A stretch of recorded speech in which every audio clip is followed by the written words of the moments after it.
Welcome back. We're answering questions we received from you, our viewers. If you have a question, visit our website, QuranSpeaks.com. Dr. Shabir, the question is, why believe in God if he's beyond our five senses? Well, I have to say this is a very good question to ask. Why should I believe in God if we can't detect him? Of course, they're specifically talking about our five senses, which I feel like is kind of a misunderstanding about what we're expecting as skeptics, which we'll get into here shortly. But essentially, if we're talking about empirical evidence, like if there's no empirical evidence for God, why should I believe in him? I think it's a very good question, and I can't wait to hear this guy's answer. So if you want to fuck around and find out why we should all believe in God, even though we can't detect him, then please stay tuned.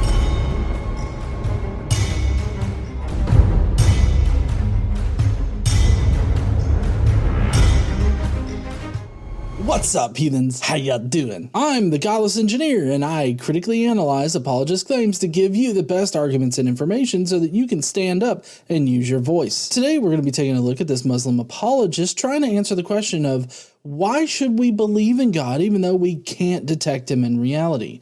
Or a little bit of a malformed question at the beginning there is like, why should we believe in God if we can't detect him with our five senses? Now, there are a number of things in reality that we can't detect with our five senses, but we've been able to develop certain methods for detecting these things. We've been able, through science, to be able to develop these methods to where we can reliably know that these things exist in reality, even though we can't necessarily directly sense them. My first criticism is in the question itself, because as skeptics, we're not expecting like God to be detectable by our five senses, although if he does exist in reality, then you would think that we would be able to in some kind of way. But more importantly, what we're asking is, why should we believe in God even though there's no empirical evidence to suggest that he does exist? This empirical evidence could come in the form of our five senses, but it could also come in the form of using our five senses to infer that God definitely does exist through different methods that we've developed. So if we want to swap out the five senses with empirical evidence, because it's roughly, I feel like in this particular context, it's roughly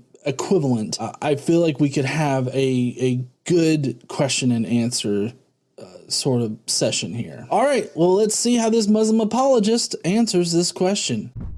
This seems to be like, a common thing that people think, okay, we only believe in what we see or, touch or hear or so on, or smell.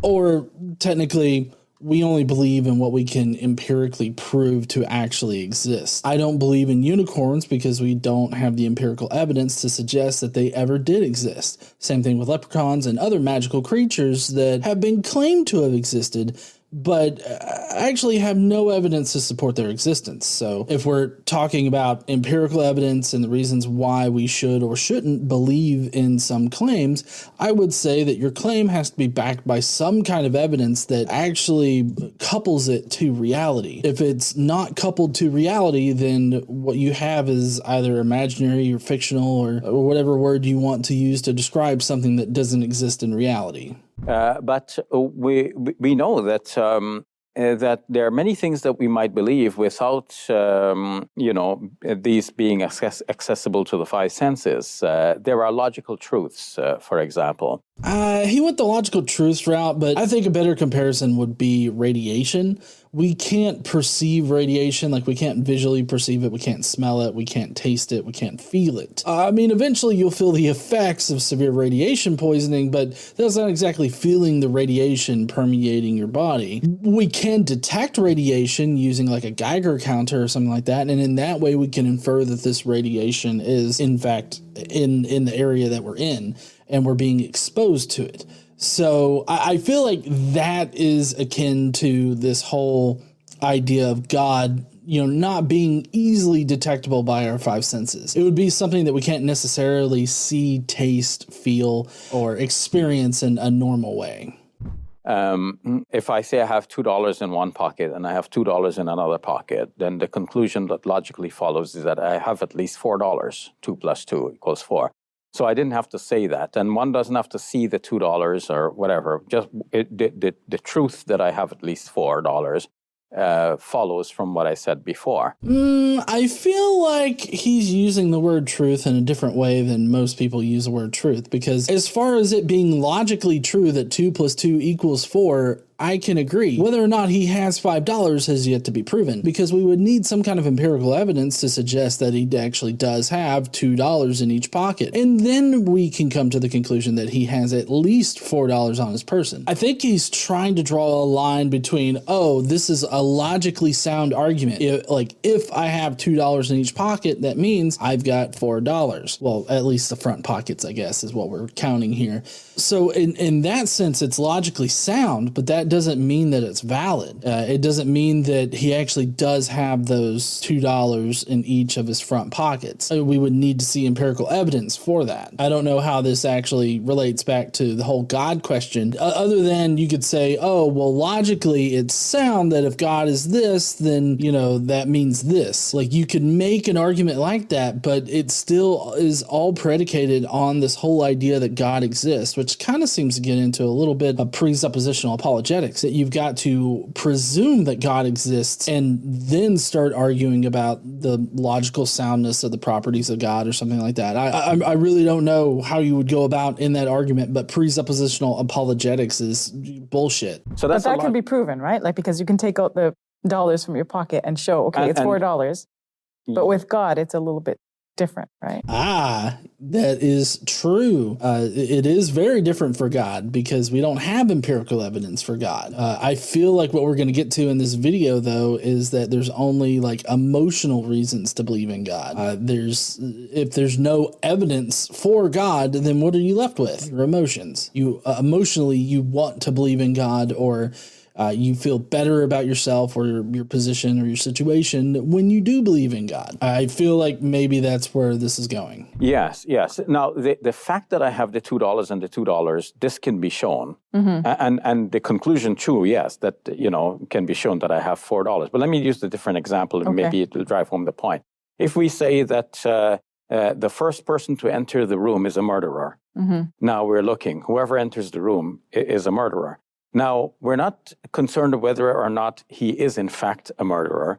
We're just concerned that the truth of that statement, that he's the murderer, follows from the premises that we said before. This seems a bit pedantic, because he's dividing up these arguments into the last half of the argument and then the first half of the argument. And he's making the assertion, I guess, that you only want to focus on the latter half of the argument. The latter half of the argument being, oh, well, God exists, therefore these things are explained by God. But he's forgetting about the first part of the argument and not exactly getting us to God in the first place, establishing God's existence, which requires empirical evidence. Just like with his example here of the first person to walk into a room being a murderer. He's starting in the middle of the argument. The argument begins with the reasons why the murderer would come into whatever room you're talking about. Like, you've set up a situation where you've implanted in the mind of whoever the murderer actually is that there's something in this room that he wants to get rid of, or something like that. Like, I'm just kind of thinking about this what if situation that he's proposed, this hypothetical. Like, and then, the next person to come into the room, or the first person to come into that room, is the murderer, because it's been implanted in that person's mind, because they are the murderer. This is specific information that only the murderer would want to conceal or destroy, or something like that. And then you get to the next person to come into this room, or the first person to come into this room is a murderer. And then you can go on with, proving that he's a murderer after that, I guess. But he's trying to get us to solely focus on one particular portion of it while ignoring the rest of the argument.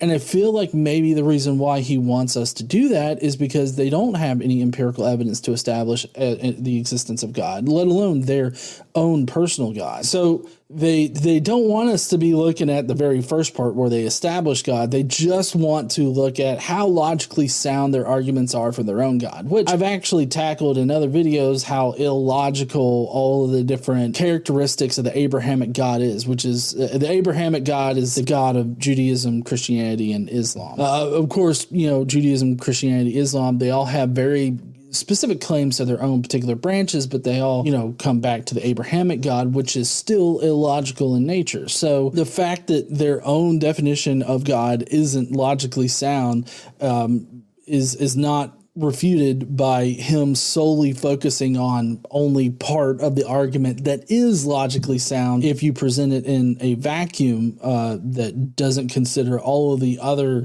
claims of this God. But that's essentially what he's doing here with this murder analogy. It really doesn't impress me. Like, it shouldn't impress anybody, and it definitely shouldn't convince anybody, because he's asking you to just hand wave away parts of the argument that are essential in order to get to the conclusion. Otherwise, it's just bullshit rhetoric. We said, if we accept that the first person who enters the room is a murderer, then whoever enters the room, whether he's a murderer or not, I mean, the conclusion just simply follows. The first premise could be wrong. It could be wrong that the first person who enters the room is the murderer. That statement itself could be wrong. But if we accept the truth of that statement, then we accept logically the truth of the second, that the one who enters the room is a murderer. It all depends on the first premises, right? And you see, this is where I kind of see the presuppositional apologetics kind of working its way into this argument, although he never really explicitly says that. But it's like, if we presume that God exists, therefore these different attributes about God are perfectly explained, or these attributes about reality are perfectly explained on this assumption that God exists. And so he's kind of covering his tracks a little bit there by saying, oh, well, the first premise could be wrong. Like, we could be wrong that God doesn't exist. But in order to see how logical it all is, you have to assume that God exists. Therefore, God exists. I don't know. I don't understand why this would be convincing anybody. I feel like, starting in the middle of an argument and telling people not to worry about the arguments that establish the premises in the middle of the argument, I feel like you're just trying to put people in like sort of a tunnel vision-y kind of thing to hyper focus in on a certain part of the argument that works for him. It works for his argument, his rhetoric here, but in the grand scheme of things, it doesn't work at all. So what that illustrates is that it's not a matter of showing something that we can see, or that we can hear, or we can smell, or we can touch. There are logical truths, and logical truths do not depend on what we actually see. Well, there are logical truths, but whether or not those logical conclusions are reality, we would need some kind of empirical evidence, which is the thing that he tried to hand wave away. When he was talking about all of our senses and being able to detect or determine things using our senses, I feel like he's trying to hand wave away the evidentiary portion of the argument and solely focus in on, well, it's logically sound to say 2 + 2 = 4 here, so therefore I have at least $4. I feel like any reasonable person can definitely see how illogical that ends up being, because we haven't actually established that he has any money at all. But coming back to the dollar example, yes, people still want to, verify this. Is there some kind of verification? So show me the $2, okay? So show me God then, people might be asking. But then the question is, what is your conception of God? If your conception of God is something that is visible to the human eye, then yes, the question is legitimate, show me God. But if our conception of God is something that is not visible to the human eye, then the question is unreasonable. And God tells us in the Quran, لا تدركه الأبصار وهو يدرك الأبصار وهو اللطيف الخبير. Vision does not grasp him, but he grasps all vision, and he is subtle but aware. So God is something that is subtle. He is not grasped by human vision. Okay, so the way that I understand God, and I could be totally wrong about this, obviously, feel free to correct me in the comments, but I feel like whether or not God is visible to the naked eye doesn't really matter. What the claim is that God has a real effect on our reality.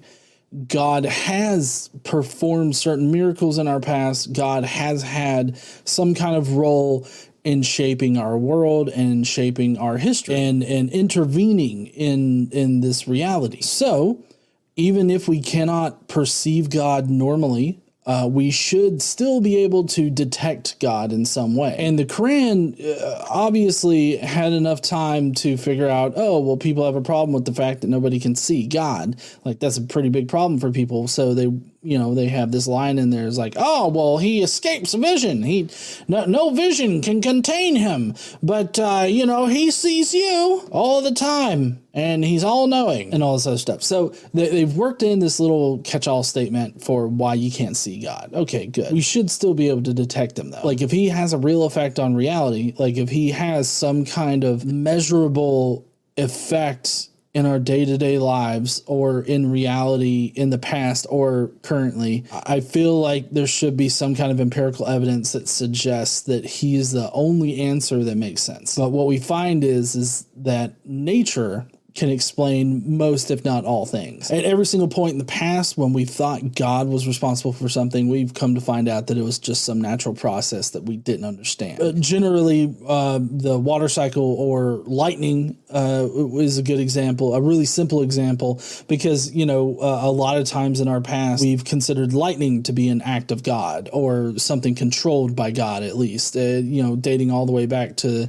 ancient Greece, we've thought that there was at least in some way a God controlling lightning. That even permeated through Christianity, through Judaism, through Christianity, because back in the Revolutionary War era, you had people that were very upset at Ben Franklin because he developed a lightning rod, which prevented people that were ringing church bells from being struck by lightning. And obviously, there were some people that got very upset with him because they thought that he was interrupting God's plan, like that he was intervening in God's, plan for humanity or something like that by diverting lightning from striking individuals. And the ancient Greeks, they thought that wherever lightning struck the ground was a holy place. And so, we now know that there's no God necessary for lightning to happen. And it's a totally natural event that happens. It's a natural phenomenon that occurs. And we know how to harness it, and we know how to divert it. We know, why it happens, how it happens. We know all of these things about it. But at one point in time, we thought that it was controlled by God. We, of course, now know better. But my point is that it seems like the evidence required to prove that God exists would need to be substantial, and it would also need to not be explained by nature, which is a high bar. I get that. I get that it's a high bar. And that's not me like trying to place a high bar on the evidence. That's just how the evidence exists now. The evidence that exists now suggests that nature is the best explanation for any natural phenomena or any natural event or any event that happens in reality. It's the best explanation for it. So God has to be a better explanation than nature and just natural shit occurring. But it is the bar that God needs to get past. So that's God's fault. But again, he's trying to suggest that you should just sort of not even consider evidence because we can't visually see it. And the Quran says that we shouldn't be able to visually see it. But there are ways of detecting, natural phenomena that escape our own perception. Like our own limited way of perceiving this reality, we've been able to develop methods to be able to perceive those things that seem to be imperceptible to us. And if God is imperceptible to us, then we should still be able to detect him in some kind of way. We haven't, and I don't think that we ever will. So from the inception, the Quran is ruling that out as a possibility. Now, somebody may say, well, why doesn't God take on a visible form? I debated once with an atheist who said that, if he were God, he would just appear on television. But the thing is that if we appear on television, if I'm God appearing on television, how would I prove to the world that I'm God? Yes. Wouldn't I appear just like a human being on television? I think this is a very astute observation made by this Muslim apologist. Simply asking for God to take on a physical form and appear on TV or something like that, I feel like that's not going to be good enough to meet that high bar of evidence for God. God is described as being this all-powerful being that's all-knowing and can affect our reality in non-natural ways because he's an intelligent being. He can mold this reality to fit whatever he wants it to be. So it wouldn't simply be just taking on a physical form. And I've heard some atheists, say that before, like, why doesn't God come down here and tell me himself kind of thing. I would think that you would need much stronger evidence than just some asshole appearing in front of you and claiming to be God, because any crazy asshole can do that. There's crazy assholes going around in the United States now claiming to be God. We don't believe any of them. So why would some dude appearing on TV saying, I am God, bow before me and sucketh thy dick? I don't think that would be good enough evidence. I think that we would need much stronger evidence, like in the form of repeatable and detectable suspensions of the natural order of reality. If God could take on a natural form and allow us to test his powers of, molding this, universe or whatnot, I would think that would be a much better reason to believe. You could still be deceived by what you see. Exactly. So God, when we understand who God is, and then we realize that the demand to see God, to feel God, to touch God, and to hear God with our human ears, these are unreasonable demands. No, that's not an unreasonable demand. Like, having empirical evidence for God is a completely reasonable demand. Having empirical evidence, like real evidence, in order to believe in something is a reasonable ask for God. Now, of course, he's framing it in kind of this straw man-y kind of way of the five senses.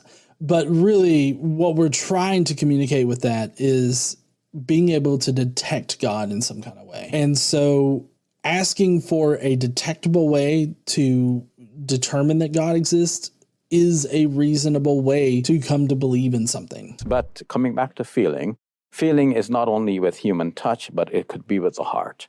And Muslims feel that we are in touch with God. When we pray to God, God is close. When we make the Hajj, we are right there with God. And so that feeling is, I believe, very important as well. It's a further confirmation of the logical conclusions from arguments showing that there is a God. Beautifully said, Dr. Shabir. Thank you. Okay, so this last part here is just an argument from emotion, or an emotional argument. Basically, this makes you feel good, or you feel God touching your heart, and that it somehow proves that God exists. Now, I have a few problems with this. And that's, number one, it's basically, very subjective, because I wonder how this guy would explain the same feelings that Christians get whenever they pray to God and they feel connected to their God, it being the same feelings of connectedness and grace or whatever that Muslims feel whenever they pray to their God. Like, everything that he just described, you could similarly claim of any other religious adherent of any other religion. They feel deeply touched or coupled to their particular religious faith. That's how they know that it's true. And like I said, this is just an emotional reaction to it that you believe for emotional reasons. It makes you feel good. It makes you feel better. It makes you feel more connected to reality or some shit. And so therefore God is real. That's not going to be persuasive to me. But also, just to add a little bit more science onto this, how do you explain the fact that all of those feelings that you feel are chemical reactions taking place in your brain? You get similar, feelings around other things. Like, somebody could have the same kind of feelings for whatever sport they play, or a video game they like, or a significant other in their lives. They could have the exact same kinds of feelings. Now, some of them may be different. It may be not as intense or whatever, but it's still there, and they're still controlled by chemical reactions. And these chemical reactions are a better explanation than a magical being required for them to happen. I mean, he's essentially making the argument that it requires God in order to feel like that. Like, it requires God in order for you to feel that kind of connection to the deity or to the idea of God, when in reality, all it takes is the right dosage of chemicals in your brain. That's all it takes. And so it's not convincing whatsoever, for me at least, to appeal to emotion in this situation, because, you know, I felt the exact same way about my wife, my son. I definitely feel that way about my house. I love my house. Fuck. It's great. Love it.